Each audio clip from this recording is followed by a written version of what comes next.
Bitch, please. That's a great. Do I have to cut that now? Okay. Oh, shit. You can't laugh too hard. He'll cough. Okay. Getting older now. Welcome to Dream on Purpose podcast. I'm Cannon Wagner. I'm Clint. Dr. Clint. Dr. Clint. He's Dr. Clint, and we're back in the car for now. Yeah, I guess the past couple months have been great. I really just have been super consistent. I locked in, and I am Dream on Purpose. You are Dream on Purpose. We're doing this. It's happening. It's There's happening. no question about it. Expect a lot more in the near future. Come 2025, next month, we're going to be rolling out a ton of content, a ton of information, a lot of value for you guys. So keep your eyes out. If any, add people to the conversation. If you think anybody could benefit from this, there's going to be a lot more coming out. So on that note, I put out a post yesterday that kind of, I told the story, I don't know if you've heard of this, it's kind of like a parable of the lady who gets a thorn in her arm. And instead of taking the thorn out, she builds her entire life around not touching that thorn. She loves to dance, she loves to this, she can't have a relationship, she can't do any of these things she loves to do because she's built this thorn, she has this thorn and she's built her entire life around it. Why don't you just lop off her whole arm? Could do that. And I kind of related that to addiction treatment in the present because that's what I've experienced. They teach you about coping strategies and techniques, triggers and all of this shit. Instead of taking a trigger for what it is, it's a sign for change, a sign for growth, a sign that this thing, I have something blocking me experiencing life and I have to make everything safe. And my way of doing that is to fucking smoke meth, is to sniff dope. Smoke crack, whatever the fuck, drink, drive super fast, just reckless shit because I don't know how to deal with my emotions. No one ever taught me how to deal with my emotions. And I'm not saying that, modern treatment and self-help groups are bad or that I don't like them or I disagree with them. I just think that there is much more depth that needs to be added to this. And I understand it's an individual's duty to save themselves. Even if I wanted to save you, even if I told you all of this, you could still go out and fucking smoke crack. I get that. But I had to find most of this information on my own. I had to do the deep dive, searching with you, with mostly myself. Yeah. And most people aren't gonna do that. Most people aren't gonna take the initiative to really be introspective on such a deep level and notice like, hey, this is triggering me, and use it for growth. They're gonna run from it. They're gonna white knuckle their way through life. And that's how I look at, addiction treatment right now and self-help groups as, let me teach you how I white knuckle, and I don't know if you have any thoughts on that. No, I was fortunate, right? I'm really grateful to have you in my life, and I don't know where, if our paths didn't, was never an option because we're always supposed to meet, right? We're always supposed to meet. But I'm very grateful for that because we can kind of pull these things and learn and grow. Yeah. And I do see it a lot. And I think not only I've had this kind of discussion across realms and keep focused for today. I swear. Without going off on a tangent. But yeah, I think a lot of what you learn in programs and 12-step meetings and stuff, is a good foundation, right? Yes. It's a good foundation. It's a good place to start. If you're lost and grab this, right? It's kind of like grab this. Here's these things that you could do, right? Yeah. And that's great. That's great. Yeah. I'm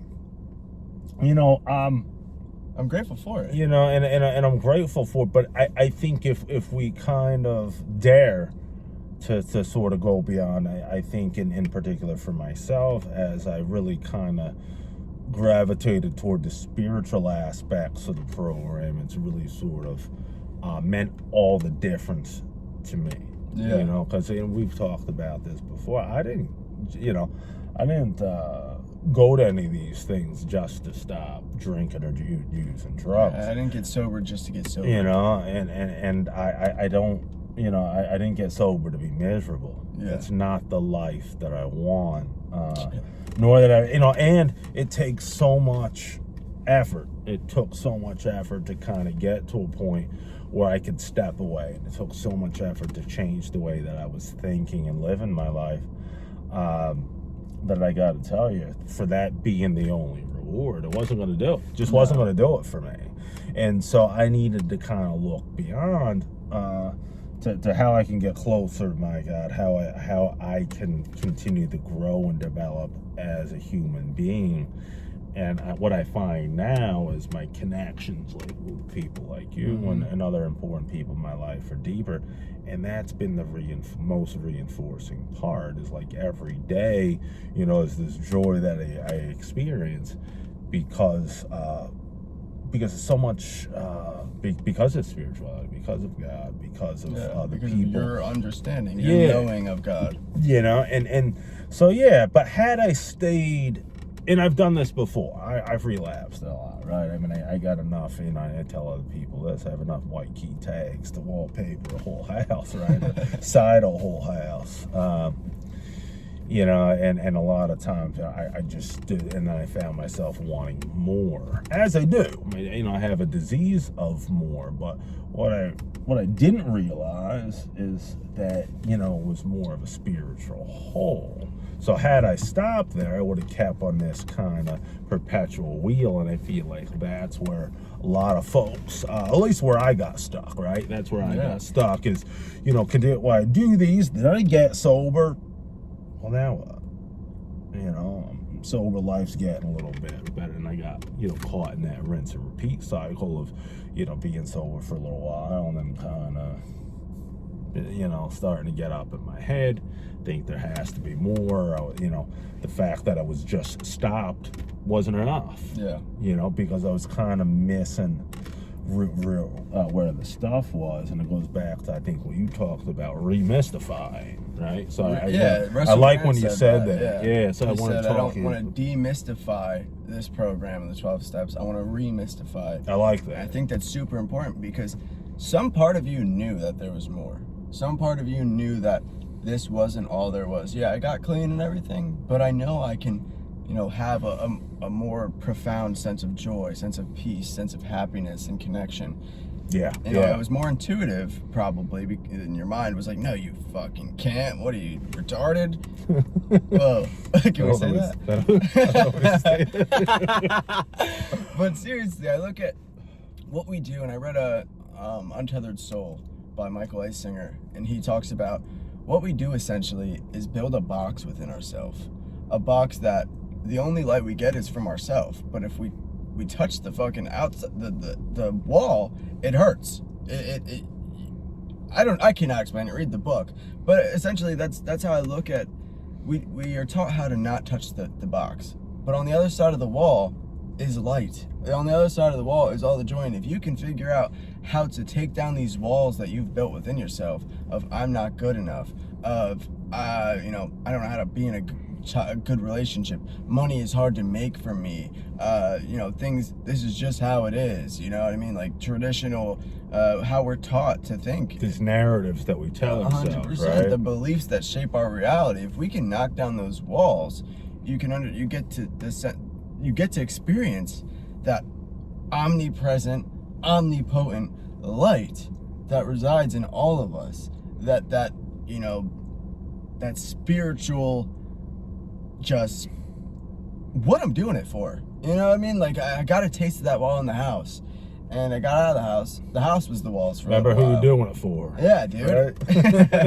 But it takes time to really go to each part of this wall and touch it, go to receive each trigger, each thing that hurts, pain of the psyche, and actually take it apart and look at it and reveal what it's showing you instead of just avoiding it. It does take a bit of time. It's taken the past year for me to be able to do that, but I am unmoved by external circumstances. Don't get me wrong, I go through shit. I still have emotions. I still call Clint like, hey, I don't know what the fuck to do. Don't get me wrong, that still happens. But it doesn't rock my world. I don't have the inclination to burn it all down at this moment. You know, I don't think that I can just go out and do fucking dope or smoke meth. But why the fuck did I want to in the first place? You know, why did you want to in the first place? And I just couldn't take no, you're just an addict. That's just what you do. You just do that. No, but why did I want to do that? Why do I have that instinct to do that? Because when I was 5, I didn't want to smoke meth. I remember being a kid and being like, no, I'm never smoking cigarettes. That's retarded. Can I say that? I'm saying it. That happened. I'm saying it, dude. Check with our sponsors on that. Yeah, you're my sponsor. I don't know. So, but yeah, I mean, how did I develop this instinct to avoid the things that I was feeling? It's all within my own psyche. That nothing out there is really causing the problem. It's all in here. It's the narratives and stories that I tell myself on a daily basis. Well, I love that you said that, you know, because it's, you know, over here, what was happening, my gears were turning. I had this image of you know, a younger kid kind of touching the stove, right? It's hot. You pull your hand from it, right? I mean, that's instinctual. Yeah. Psychologically, though, we don't do that, do we? We keep our hand on the hot stove. Yep. We over-identify with how I'm feeling. You know, it's just like, I become sad, depressed, or angry. No, you're not. You're a person. You're not defined by that any particular emotional state, any particular thought. It's a thought. There it is. Is it hiding behind the tree? And I've said that before. But the more we identify with it, the more I want to change. Oh, I can't tolerate this. Mm-hmm. Let me change this state. Just let go of the stove, man. Get your hand off the stove. Yeah. Right? Take your hand off. Yeah. And sort of emotionally do it. Let's say, you know, somebody wronged me, right? We'll keep playing it out over and over. Take your hand off the stove. Yeah. The stove is hot. Why the stove is keep a thing. Doing that? The thought is also a thing. And we have the ability. Mm-hmm. We can control where we choose to put our attention. Yeah. Right? It's probably the most valuable resource that we have as humans. The feeling. I don't have to over-identify and go into the grief, the shame, right? Shame was a big one for me, and I did go through a lot of grief as well, you know. But unfortunately, I held on to those things like warm blankets. It's just like, dude, the stove's hot. Don't touch it for a reason. Yeah. I don't have to identify with it. And for me, that was a big reason I use drugs. I don't like the way this feels. I don't like the way this is going. Whatever it is, I'm identify with, you know, and I use drugs to snip that cord. Yeah. When in reality, I had the power to do that all along. And it just became this conditioned reaction over time. And I have to tell you, it's really only been my own prayer, my own meditation, our conversations going back to what we were talking about originally. That's the deeper stuff that I you know, that's helpful for me as I continue with my sobriety, you know, past 90 days, past 60 days and all that. That's the stuff that's really kind of given me a sense of joy in my life, understanding that process here, right? Yeah. That's the part that continues to make it more worthwhile.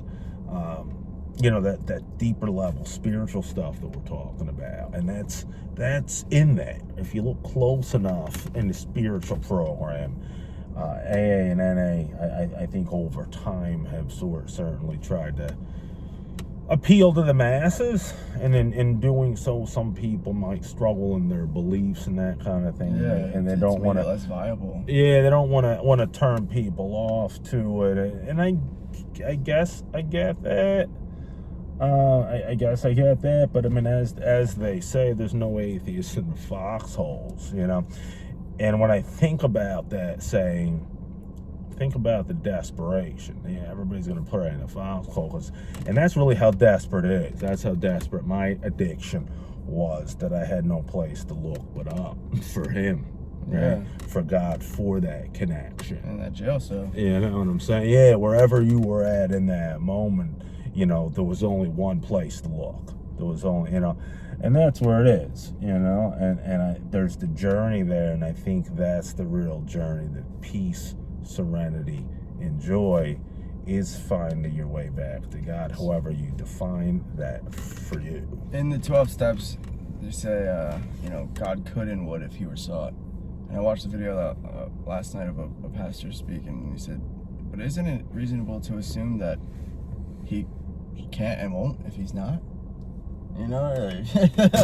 What? Say it right now. That's why I just don't think supplementing group of drunks, what they do in AA rooms is they say, you know, if you can't get behind God, just think of God as a group of drunks.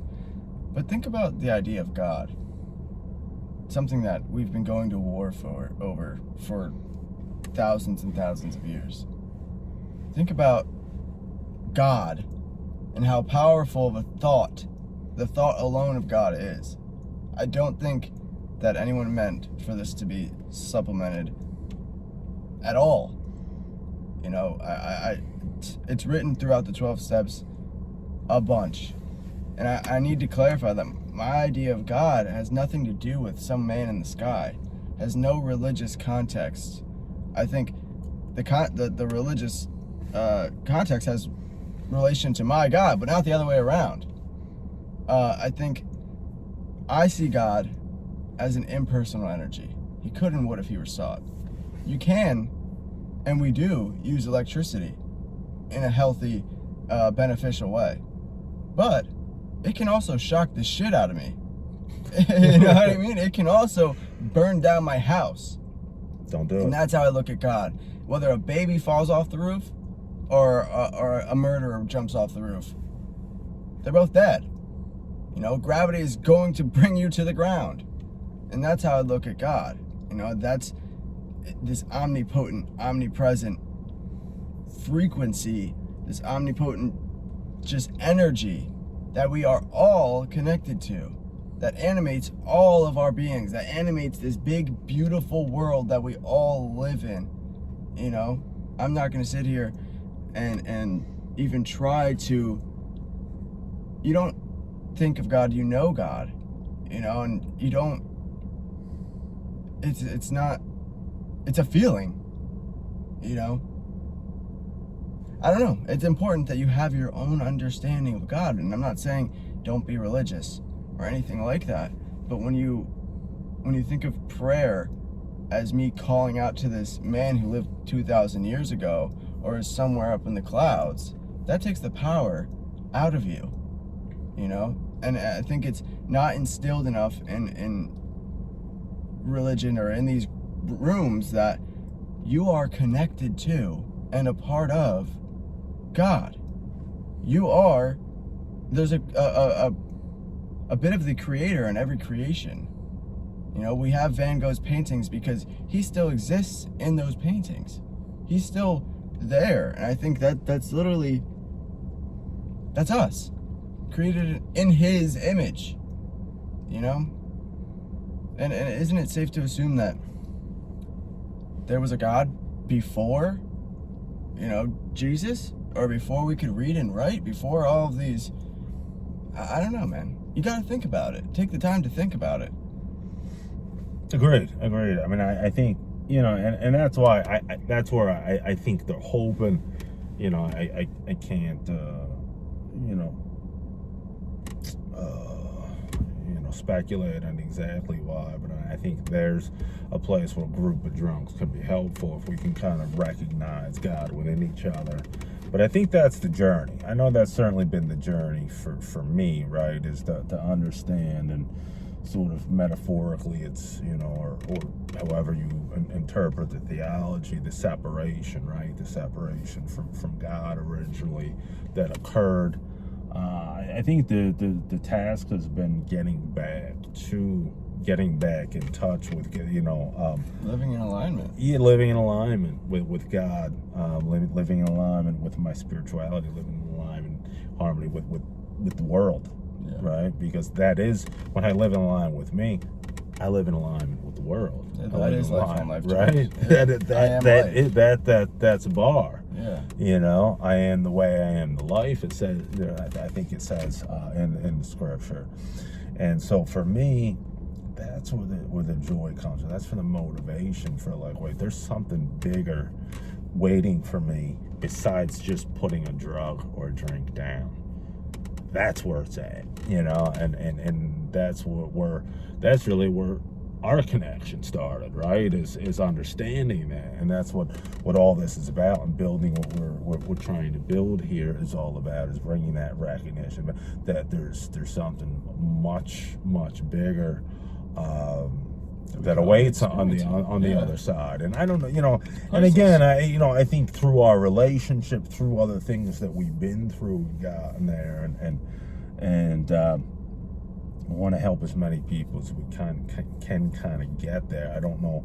Again, I don't think either one of us is trying to sort of define that for you. I think that's a personal journey. This is where the open-mindedness comes from, that there might be a God. I never want to portray myself as a guru, but more of a guide to help you get to that mountaintop, Yeah, but I mean, I just want people to be open-minded that there is something else out there, because that we can do something with, right? That we can do something with, and that can open your mind to the journey that your higher power has in store for you. Otherwise, I think we stay separated, right? And that's the challenge for me, because if I feel separated or unplugged from my higher power, I'm going back out. That's just how it is. I'm picking fights with you. Yeah, it's just I'm against the world. I have a disease. I have dis-ease, right? Not unlike the irritability, restlessness, and discontent that they talk about in the big book, right? That's how I live when I'm out of alignment, when I'm not in touch with my higher power on a daily basis. Yeah, let's put a hyphen in between that and stop telling people they have a disease, but they have a dis-ease. Because I just don't take accountability. Teach me how to take accountability, because obviously I don't know how to take accountability, but help me take accountability. Dis-ease I can kind of work with and use to take accountability, to become more and more at ease. But disease, well, this is just what I do. It's painting it's reductionistic, I think. It also paints everybody with the same brush. And what do I do with that? All right, well, I'm just going to live with it. It goes back to that. I don't know. Forgive me if I'm taking that out of context. The lady with the thorn. It becomes my. That's just the way my whole life. Don't you see I have this thorn in my eye? Like, no, I'm not living like that. Disease or not, I'm not beat for that. Yeah, no. I'm just not. I'm not suggesting that. That may not be the process or the medical, side of Clinton. Well, I'm not suggesting that's not, maybe not be something but there's no solution in that. There's no solution in that for me, right? There's this, there's that. Fortunately, again, the spiritual path for me, my higher power, and that kind of takes care of the dis-ease part of it, because I don't have any, I don't. Ease. Yeah, I don't have that within me today, thankfully. I'm very, very grateful for that. But I think that's where the work is. Like I said, kind of getting back to the mystical in the program. That's what the magic's at. I think it's understanding who a big at. part of, and this is why building Dream on Purpose as a mental fitness coaching company, teaching you how to use all of the faculties of your mind, body, and who you really are, the spirit. Learning how to live from above yourself, from the top down, not the bottom up. It's important that you learn how to use your mind. I've gone through life and I didn't understand why I was not getting the results I wanted. Why am I not getting the results I wanted? If the results I want are to get dope, I can get those very easily. Even now. Yeah. You know what I mean? But I didn't realize that I had no idea how to use my mind. I was so identified with this little voice inside my head that it controlled my whole life. It was my worst enemy. Take your hand off the stove. Now it's my best friend. You're right. Take your hand off the stove. Mental fitness is learning how to think correctly, conducive to the results that you want to get. Learning how to think through your problems, actually, and not just like avoiding or coping or whatever. Just wake up, you know? Absolutely. Snap out of it. But I think this is a good place to end. So, thanks for being with us. Back in the car. I'm Cannon Wagner. I'm Dr. Clint. Thanks for being with us. Dream on purpose. Dream on purpose. We'll see you guys soon.